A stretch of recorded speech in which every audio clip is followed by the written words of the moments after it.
Hello friends, welcome to Nila's Healthy Recipes. இன்னைக்கு நம்ம சேனல்ல ரொம்ப சூப்பரான கேரட் கேக் எப்படி பண்ணலாம்னு பார்க்கலாம்.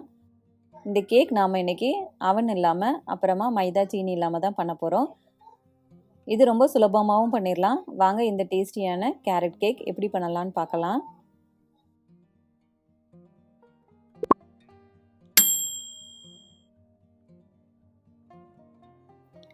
ஃபர்ஸ்ட் நம்ம இன்னைக்கு கேக் பேனை ரெடி பண்ணி வச்சிரலாம். நான் இன்றைக்கி 6 இன்ச் அளவுக்குள்ள பேன் எடுத்திருக்கேன். இந்த பேனில் ஓரங்கள் எல்லாத்தையும் நல்லா எண்ணெய் அல்லது வெண்ணெய் தடவி வச்சுக்கோங்க. அப்புறமா அடியில் இந்த மாதிரி ஒரு பட்டர் பேப்பரும் போட்டுக்கோங்க. பட்டர் பேப்பர் போட்டோன்னா கேக் வெளியில் எடுக்கிறதுக்கு ரொம்ப சுலபமாக இருக்கும். அடுத்ததாக இந்த கேரட்டுக்கு நம்ம இன்றைக்கி நாட்டு சர்க்கரை தான் சேர்க்க போகிறோம். இதை நான் 200 கிராம் அளவுக்கு எடுத்திருக்கேன். கூடவே 2 டேபிள் ஸ்பூன் அளவுக்கு தண்ணி சேர்த்துக்கோங்க.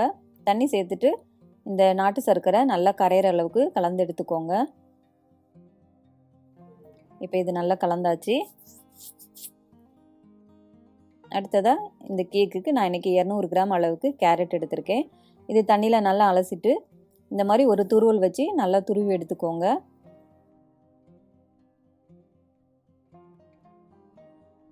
இப்போ இந்த கேரட்டை நல்லா துருவி எடுத்தாச்சு. அடுத்ததாக இந்தளவு சைஸுக்கு ஒரு எலுமிச்சை பழம் எடுத்துக்கோங்க. இதில் எலுமிச்சை பழத்தில் உள்ள மேல் தோல் இருக்குல்ல, அதையும் நம்ம துருவி எடுத்துக்கலாம். உங்களுக்கு இந்த எலுமிச்சை பழத்தோல் சேர்க்க விருப்பம் இல்லைன்னா சேர்க்காமலும் இருக்கலாம். இப்போ இதையும் துருவியாச்சு.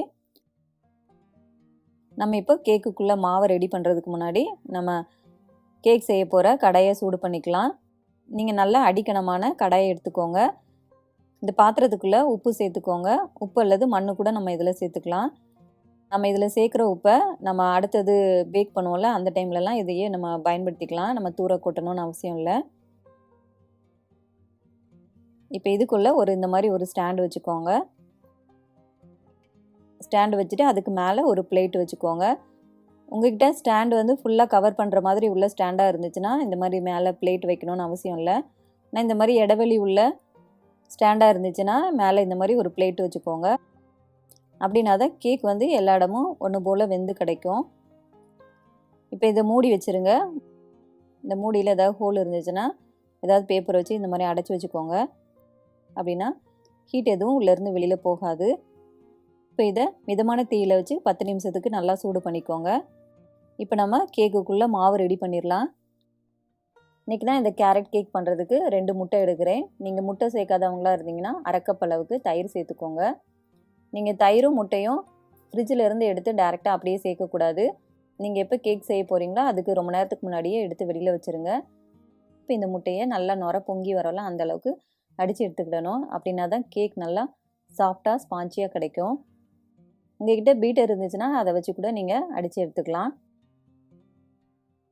பாருங்கள், இந்தளவுக்கு நல்லா நுர பொங்கி வரணும். இந்த மாதிரி அடித்து எடுத்துக்கோங்க. இப்போ ஒரு வடிகட்டி வச்சு நம்ம கரைச்சி வச்சிருக்கிற சர்க்கரையை நல்லா வடிகட்டி எடுத்துடலாம்.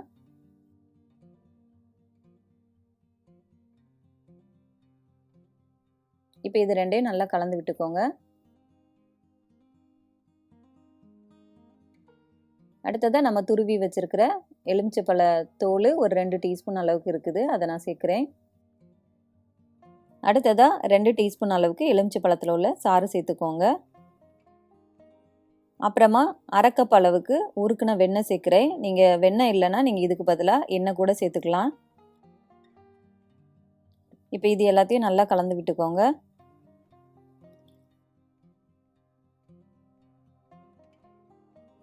இப்போ ஒரு சல்லடை வச்சுக்கோங்க. இதில் நான் இன்றைக்கி 1 கப் அளவுக்கு கோதுமை மாவு எடுக்கிறேன். இது 150 கிராம்.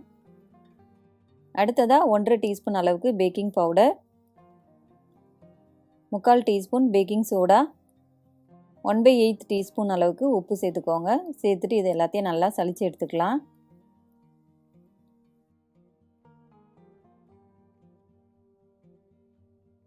இப்போ இந்த மாவை நல்லா எல்லாம் ஒன்று சேர கலந்து விட்டுக்கோங்க. இப்போ எல்லாமே கலந்தாச்சு. இப்போ நம்ம இதில் துருவி வச்சுருக்கிற கேரட்டு சேர்த்துடலாம். இப்போ இது எல்லாத்தையும் நல்லா கலந்து விட்டுக்கோங்க. உங்களுக்கு ரொம்ப கெட்டியாக இருக்கிற மாதிரி இருந்துச்சுன்னா 1 அல்லது 2 டேபிள் ஸ்பூன் அளவுக்கு பால் சேர்த்துக்கலாம்.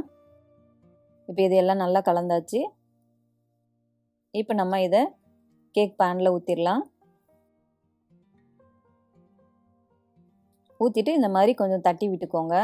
இந்த மாதிரி தட்டி விடும்போது உள்ளே ஏதாவது ஏர் பபிள்ஸ் இருந்துச்சுன்னா அதெல்லாம் வெளியில் வந்துடும். இதுக்கு மேலே பாதாம் பிஸ்தாவை நான் கொஞ்சம் உடச்சி வச்சுருக்கேன், அதையும் நான் சேர்க்குறேன். நீங்கள் இதை சேர்க்கலனாலும் பரவாயில்ல.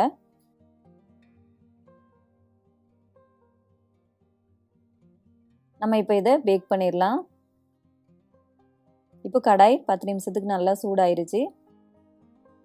இப்போ நம்ம இந்த கேக் பேனை உள்ளே வச்சிடலாம். உள்ளே வச்சுட்டு மூடி வச்சு மூடிடுங்க. தீ மிதமான தீயில் இருக்கட்டும். இது பேக் ஆகுறதுக்கு கிட்டத்தட்ட 50லேருந்து 55 நிமிஷம் வரைக்கும் ஆகும். எனக்கு 55 நிமிஷம் ஆயிருக்கு. இந்த கேக் பேனில் மாவு கொஞ்சம் அதிகமாக இருந்திருக்கு, அதனால் நல்லா உப்பிருச்சு. அதனால் நம்ம சேர்த்த பாதாம் பீஸ்தாவும் எல்லாம் ஒன்றா போய் சேர்ந்துருச்சு. அதனால் பரவாயில்ல, கேக் நம்மளுக்கு டேஸ்ட்டாக கிடச்சா போதும். இப்போ இந்த மாதிரி கேக் பேனோட மத்தியில் குத்தி பார்த்தீங்கன்னா எதுவுமே ஒட்டாமல் வரணும். அப்படின்னா கேக் நல்லா வெந்துருச்சுன்னு அர்த்தம். இப்போ இதை எடுத்து நம்ம வெளியில் வச்சிடலாம். வெளியில் வச்சுட்டு ஒரு 10 நிமிஷத்துக்கு ஆற விடுங்க. ஆற விடும்போது இந்த மாதிரி ஒரு டவல் போட்டு மூடி வச்சுக்கோங்க. அப்படின்னா வெளியில் காஞ்சி போகாமல் இருக்கும். இப்போ ஒரு 10 நிமிஷம் ஆயிடுச்சு. கேக்கோட ஓரங்களை நல்லா எடுத்து விட்டுட்டு இந்த மாதிரி வெளியில் எடுத்துருங்க.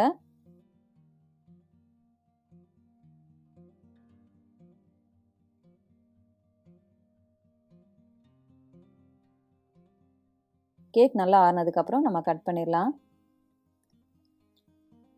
வெட்டும் போதே அவ்வளோ சாஃப்டாக இருக்குது.